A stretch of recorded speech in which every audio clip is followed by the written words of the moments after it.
Welcome to stage 2 of the BP Ultimate Rally Raid Portugal. It's time to get on the road and head over the border to Spain as the rally sets up shop in Badajoz for the next few days.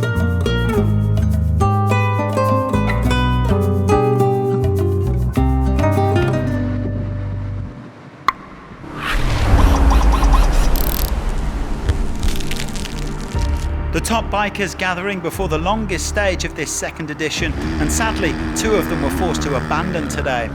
Ross Branch pulled out after a crash at kilometre 57 because his hero was too damaged to keep going. The reigning world champion was okay, although he was taken to hospital for a checkup.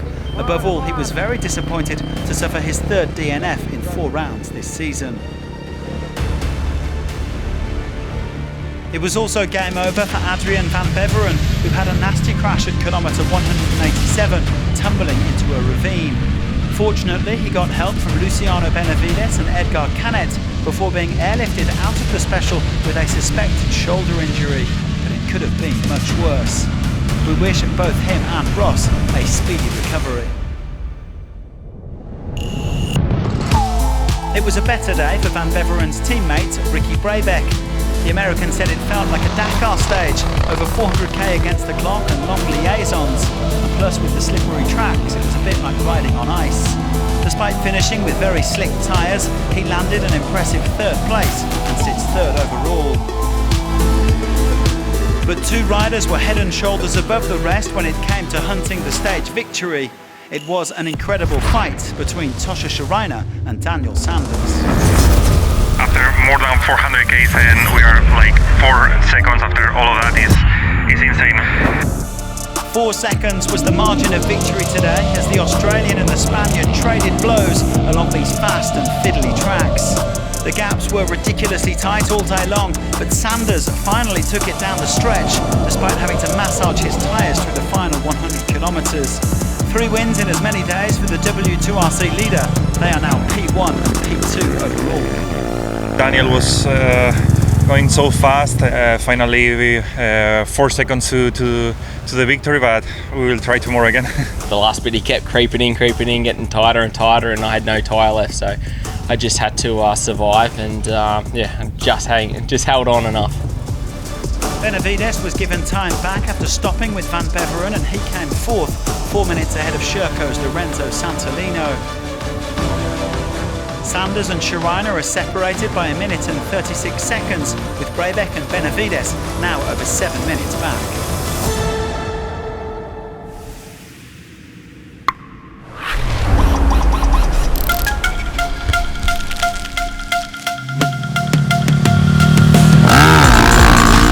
The nightmare day continued for the Hero Motorsports team as Tobias Ebster was also forced to retire in Rally 2. The Austrian hit a wall and destroyed his oil cooler, which meant calling it a day at kilometre 2:15. However, unlike Branch, he will be able to start again tomorrow. Bruno Santos was one of the sensations of last year's event, winning the Rally 2 class and coming 3rd overall. The Portuguese rider's a little further down the field this year, but he's made a solid start, 2nd in class yesterday and 3rd today. He is around 5 minutes down on the overall leader, Edgar Canet. The Spaniard claimed a 2nd straight stage win as he also got time back for stopping with Van Beveren. He outpaced Mike Doherty by 1 minute and 58 on the day. Canet, Santos and Doherty are separated by 5 minutes 22, with newbie Preston Campbell and Konrad Dabrowski rounding out the top 5.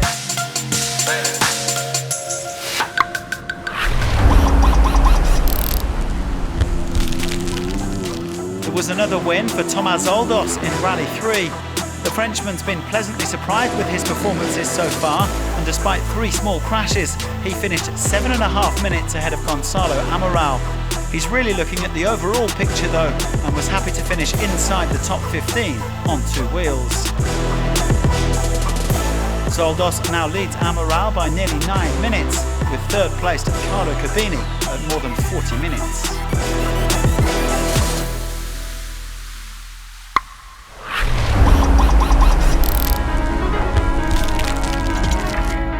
It was a good day for Gaetan Martinez in the quads as he put almost 40 minutes into his teammate Antanas Kanopkinas. The Frenchman making the most of the Lithuanian's technical troubles to win for the second day running and taking a step towards potentially landing the World Cup title this weekend. Martinez finished 12 minutes clear of Marek Woy, who's miles back overall after his retirement yesterday. Kanopkinas remains second ahead of Alexis Varane. Now, we've already told you that Ford M Sport have a new Raptor T1 Plus for this rally, and we asked one of their technicians, Ollie, to talk us through what's new. This year we've gone to a Lexan screen from a glass screen, purely for a serviceability as well. Cracked a lot of glass screens last year, so these are a lot more durable. Don't have to change them as much, which is good for us mechanics. Side windows, gone to a lot deeper aperture in the door, purely for a driver's visibility perspective. They like to see the dunes, they like to see more. So there's that. Rear bodywork wise, we've lost the shark fins off the roof. More of a smooth back for an aero purposes. We've got a shorter back, different tail lights, different rear lighting, more aero fins. We've also gone to a smaller diameter exhaust as well. Also changed the wheels, gone to a method wheel now. No more orange, lovely slate grey. We've also got a new wing on our roof. It's not a Formula 1 car, but it does help with getting air into the intake a bit quicker. And yeah, a couple of damper things, a bit lighter, but that's about it. Cheers, Ollie.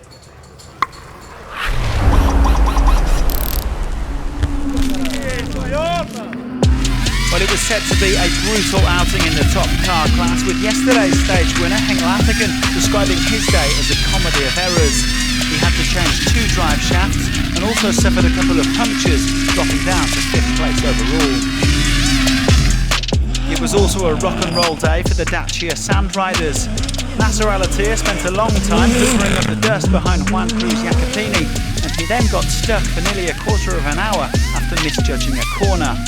Luckily, his teammate Cristina Gutierrez arrived to get him back on track, but the Qatari still lost almost 14 minutes.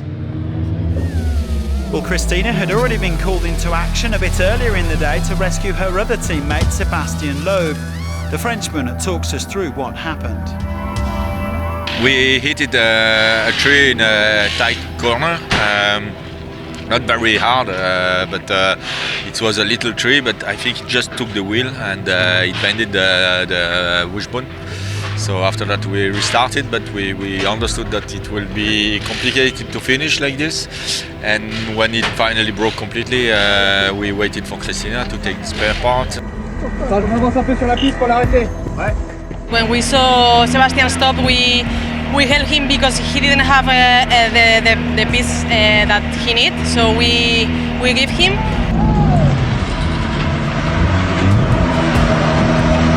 It was not an easy day, but we are happy because we helped the team, we are together. We repaired quickly, and from that point it was a good stage. Well, teamwork making the dream work at Dacia, but both crews lost over 14 minutes. It was even worse for Yazid Al-Raji, who was forced to retire with mechanical issues. The Saudi's been on a miserable run since he won the Dakar, the DNF in Abu Dhabi, and serious vertebrae injuries at the Baja Jordan, which forced him to miss South Africa. Today's misadventures ended his hopes of a good overall position.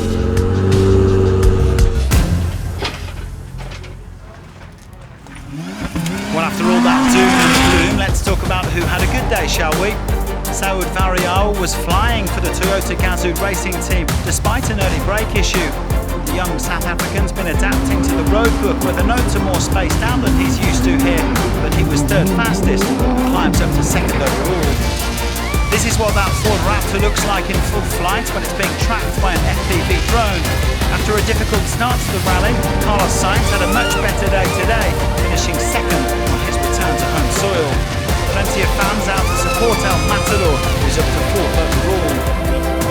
But the day's victory, and a memorable one at that, went to João Ferreira. The Portuguese driver grabbing top spot in the ultimate class for the first time on the W2RC in front of his home fans to boot. He and co-driver Felipe Palmeiro didn't take any risks in the dust and still won by over a minute from Sainz.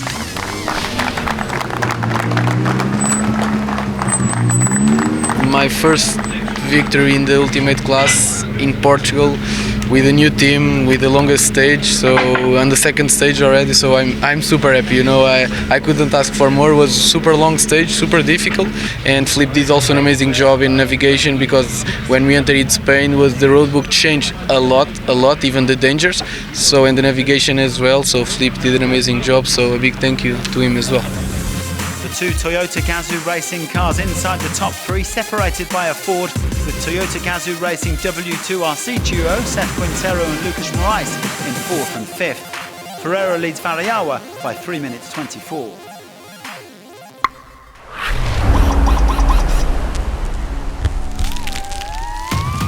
The W2RC contenders have been keeping a bit of a low profile so far this week in the challenges, but today, Pau Navarro powered his way to second place. The Spaniard was a little over 3 minutes off the pace, but he is looking to keep the pressure on the World Championship leader, Nicolas Cavigliasso. Well, victory went to Gonzalo Guerrero, who cut a frustrated figure back at the bivouac. The Portuguese star spent a long time eating dust behind the ultimates and felt he could have won by a bigger margin. With Matthias Ekstrom retiring though, he is our new overall leader and was happy to bounce back after a tough day yesterday. I want to apologize to the team because yesterday we had a small problem. We had a crash, so they had an extra work, and they did an amazing job. And today we won, so it's a reward for the team. Cavigliasso finished the day third ahead of Daniel Akil, who briefly led the stage at 1 point. Overall, Guerrero leads Navarro by nearly 9 minutes, with Pim Klaassen in third.